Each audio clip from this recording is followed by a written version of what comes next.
Hello friend, I hope તમે બધા જ મજામાં છો। સ્વાગત છે તમારું ફરી એકવાર આપણી ગુજરાત ફોરેસ્ટ ગાર્ડની મોક ટેસ્ટમાં। આજે આપણે વાત કરવાના છીએ વન્ય અભયારણ્ય। આપણા ગુજરાત અને ભારતના જેટલા પણ વન્ય અભયારણ્ય આવેલા છે એ વન્ય અભયારણ્ય વિશે આપણે વાત કરીશું। ડન છે? ચલો, ટોટલ 30 થી 35 જેટલા ક્વેશ્ચનો જોવાના છે। મોસ્ટ એમપી ક્વેશ્ચન છે।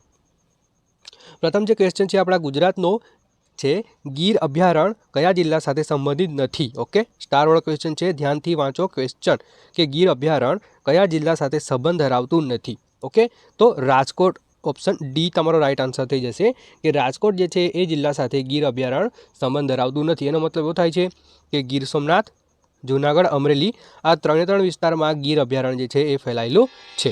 ડન છે? ચલો, હવે વાત કરીએ આ ગીર અભયારણ્યની। તો આ અભયારણ્ય ગુજરાતનું સૌથી મોટું અભયારણ્ય છે તથા 1965માં આ અભયારણ્યને જાહેર કરવામાં આવ્યું હતું। ડન? ચલો, આગળનો ક્વેશ્ચન છે કે નળ સરોવરને કયા વર્ષે રામસર સાઇટનો દરજ્જો આપવામાં આવ્યો હતો? નળ સરોવર જે છે એને કયા વર્ષે રામસર સાઇટનો દરજ્જો આપવામાં આવ્યો હતો? તો યાદ રાખો 2012માં। ઓપ્શન બી જે છે તમારો રાઈટ આન્સર થઈ જશે કે નળ સરોવરને કયા વર્ષે રામસર સાઇટનો દરજ્જો આપવામાં આવ્યો હતો? તો 2012। હવે આ વાત કરીએ નળ સરોવરની, તો એ આપણા અમદાવાદ અને નજીકનો જિલ્લો છે સુરેન્દ્રનગર। ઓકે, આ બંને જિલ્લા સાથે મળી એટલે કે બંને જિલ્લા સાથે ફેલાયેલું છે, જેની સ્થાપના 1969માં થઈ હતી। કોની? તો નળ સરોવરની। ચલો, આગળનો ક્વેશ્ચન છે કે હિંગોળ પ્રાકૃતિક શિક્ષણ અભિયાન કયા વર્ષે સ્થપાયું હતું અથવા તો સ્થાપવામાં આવ્યું હતું? તો આ હિંગોળગઢ પ્રાથમિક શિક્ષણ અભયારણ્ય કયા વર્ષે સ્થાપવામાં આવ્યું હતું? તો 1980માં। ઓકે, 1980, 1980માં આની સ્થાપના થઈ હતી। હવે આની વાત કરીએ તો આ ક્યાં આવેલું છે? આ આવેલું છે આપણા રાજકોટ જિલ્લામાં, જ્યાં દર વર્ષે ચોમાસામાં પ્રાકૃતિક શિક્ષણ શિબિરનું આયોજન કરવામાં આવે છે। ડન છે? ચલો, આગળનો ક્વેશ્ચન છે કે નીચેનામાંથી કયું અભયારણ્ય પૂર્ણા નદીના કિનારે આવેલું છે? ઓકે, નીચેનામાંથી કયું અભયારણ્ય પૂર્ણા નદીના કિનારે આવેલું છે? તો બધાને જોતા જ ખબર પડી જાય કે બરડીપાડા અભયારણ્ય જે છે એ પૂર્ણા નદીના કિનારે આવેલું છે। ડન છે? ચલો, આગળનો ક્વેશ્ચન છે કે કયા અભયારણ્યમાં ઘોરડાની ત્રણેય પ્રજાતિઓ જોવા મળે છે? મોસ્ટ એમપી ક્વેશ્ચન છે, સ્ટાર વાળો ક્વેશ્ચન કે નીચેનામાંથી કયું એવું અભયારણ્ય છે જ્યાં ઘોરડાની ત્રણેય પ્રજાતિઓ જોવા મળે છે? તો ઓપ્શન બી થઈ જશે નારાયણ સરોવર ચિકાર અભયારણ્ય। ઓકે, નારાયણ સરોવર ચિકાર અભયારણ્ય જે છે જ્યાં ઘોરડાની ત્રણેય પ્રકારની પ્રજાતિઓ જોવા મળે છે। અને આ ક્યાં આવેલું છે? તો આ કચ્છ જિલ્લાના લખપત તાલુકામાં આવેલું છે। ઓકે, લખપત તાલુકામાં આવેલું છે કચ્છના। ડન? ચલો, આગળનો ક્વેશ્ચન છે કે ગુજરાતનું સૌથી નાનું અભયારણ્ય કયું છે? આ તો બધાને આવડે, સ્માઇલ વાળો ક્વેશ્ચન છે। ઓકે, કે ગુજરાતનું સૌથી નાનું અભયારણ્ય કયું છે? તો કચ્છ ધોરડા અભયારણ્ય। ઓપ્શન ડી તમારો રાઈટ આન્સર થઈ જશે કે કચ્છ ધોરડા અભયારણ્ય જે છે આપણા ગુજરાતનું સૌથી નાનું અભયારણ્ય છે। ડન છે?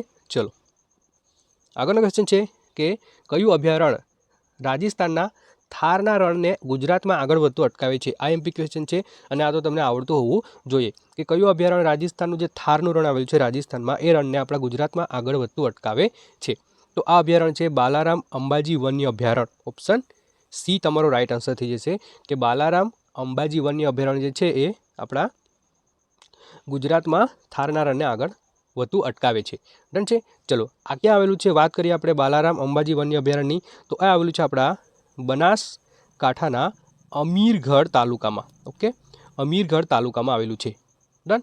ચલો, આગળનો ક્વેશ્ચન છે કે ભારતનું સૌપ્રથમ રાષ્ટ્રીય ઉદ્યાન જીમ કાર્બેટની સ્થાપના ક્યારે કરવામાં આવી હતી? તો સિમ્પલ છે, જીમ કાર્બેટની સ્થાપના 1936માં થઈ હતી। અને આ ક્યાં આવેલું છે? તો એ છે ઉત્તરાખંડમાં। ઓકે, ઉત્તરાખંડમાં આવેલું છે જીમ કાર્બેટ રાષ્ટ્રીય ઉદ્યાન। ચલો, ભારતનું સૌથી મોટું રાષ્ટ્રીય ઉદ્યાન હેમિસ રાષ્ટ્રીય ઉદ્યાન ક્યાં આવેલું છે?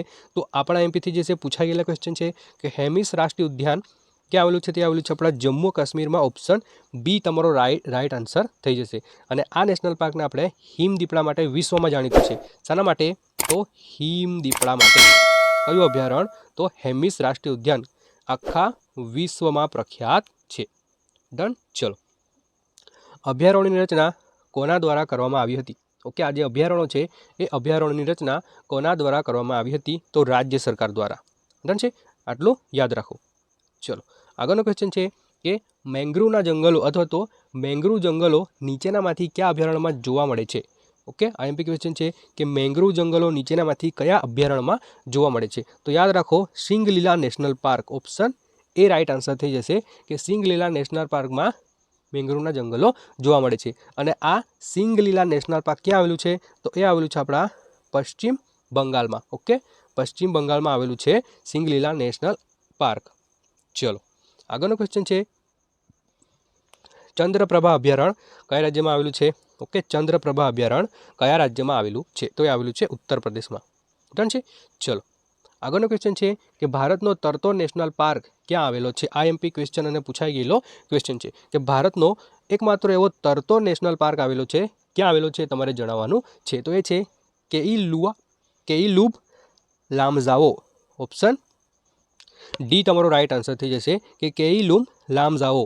અને આ ક્યાં આવેલું છે? તો એ તમારે કોમેન્ટ કરીને જણાવવાનું રહે છે. હું તમને હિન્ટ આપું છું, આપણી જે 7 સિસ્ટર આવેલી છે, ઓકે, 7 સિસ્ટર એટલે કે 7 જેટલા રાજ્યો આવેલા છે અને આપણે 7 સિસ્ટર કહીએ છીએ. એ એક રાજ્ય છે એવું કે જ્યાં તરતો નેશનલ પાર્ક આવેલું છે. અને આ ક્વેશ્ચન આપણી ફોરેસ્ટ ગાર્ડની 2012માં પૂછાઈ ગયેલો ક્વેશ્ચન છે. ચલો, નીચેના પૈકી કયું અભયારણ્ય ગોવામાં આવેલું છે?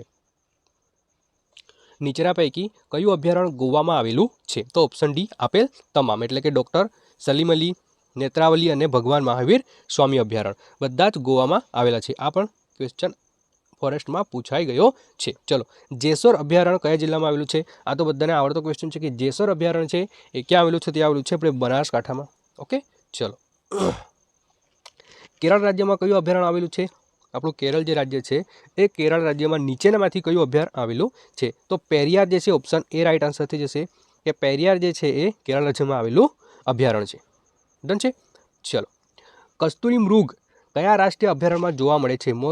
મોસ્ટ એમપી છે કે કસ્તુરી મૃગ કયા રાષ્ટ્રીય અભયારણ્યમાં જોવા મળે છે? તો એ છે દચ્ચી ગામ. ઓપ્શન ડી તમારો રાઈટ આન્સર થઈ જશે. જો આ બધા ક્વેશ્ચનો છે ને વિદ્યાર્થી મિત્રો આઈએમપી છે અને ભૂતકાળની જેટલી પણ ફોરેસ્ટ ગાર્ડની એક્ઝામમાં ગઈ છે ને એમાં ક્યાં ને ક્યાં પૂછાઈ ગયા છે. તો આ તો તમને બધાને આવડતા હોવા જોઈએ. ચલો, આગળનો ક્વેશ્ચન છે કે કાન્હા રાષ્ટ્રીય ઉદ્યાન ક્યાં આવેલો છે? આપણા એમપી છે કે કાન્હા રાષ્ટ્રીય ઉદ્યાન કયા રાજ્યમાં આવેલો છે અથવા તો ક્યાં આવેલો છે? તો એ આવેલો છે આપણા એમપી મધ્યપ્રદેશમાં. ઓકે, ચલો, સૌથી વધારે વાઘ કયા રાજ્યમાં જોવા મળે છે? તો એ પણ એમપીમાં જોવા મળે છે. ચલો, નીચેનામાંથી કયું પ્રાણી ગીરના અભયારણ્યમાં જોવા મળતું નથી? આ પણ પૂછાઈ ગયેલો ક્વેશ્ચન છે કે નીચે આપેલા પ્રાણીઓ છે એમાંથી કયું એવું પ્રાણી છે જે ગીરના અભયારણ્યમાં જોવા મળતું નથી? તો સિમ્પલ છે ટાઈગર, એટલે કે વાઘ જે છે આપણા ગીરના જંગલમાં જોવા મળતો નથી. ડન છે. ચલો, આગળનો ક્વેશ્ચન છે કે રતનમહાલ રીંછ અભયારણ્ય કયા જિલ્લામાં આવેલું છે? ઓકે, આપણા ગુજરાતમાં ટોટલ કેટલા રીંછ અભયારણ્ય આવેલા છે? જેમને પણ આવડતા હોય નામ સાથે કોમેન્ટ કરી શકે છે. અને વાત થાય છે રતનમહાલ રીંછ અભયારણ્યની, તો એ નીચેનામાંથી કયા જિલ્લામાં આવેલું છે? તો એ આવેલું છે આપણા ઓપ્શન બી, એટલે કે દાહોદ જિલ્લામાં. ડન છે. ચલો, તો thank you for watching friends. હવે થોડુંક આપણે ફેક્ટ આપણે ફટાફટ વાંચી લઈએ જે લઈને આવતા હોઈએ છીએ. અહીંયા આપેલા છે તમને ઉપનામો અને શહેરો. ઓકે, ઉપનામો જોડે તમને શહેર આપેલું છે. તો પંજાબ નામનું જે શહેર છે એનું ઉપનામ આપણે વાંચી લઈએ કે 5 નદીઓના સમૂહને આપણે પંજાબ કહીએ છીએ. ઓકે, કોલકાતા જે છે ને આપણે મહેલોનું શહેર કહીએ છીએ. ચિત્તોડગઢ એને આપણે કહીએ છીએ રાજસ્થાનનું ગૌરવ નામથી ઓળખીએ. લખનઉ એટલે નવાબોનું શહેર. પાનીપત એટલે બુનકરોનું શહેર કહીએ છીએ. બેંગ્લોર એટલે અંતરિક્ષનું શહેર કહેવામાં આવે છે.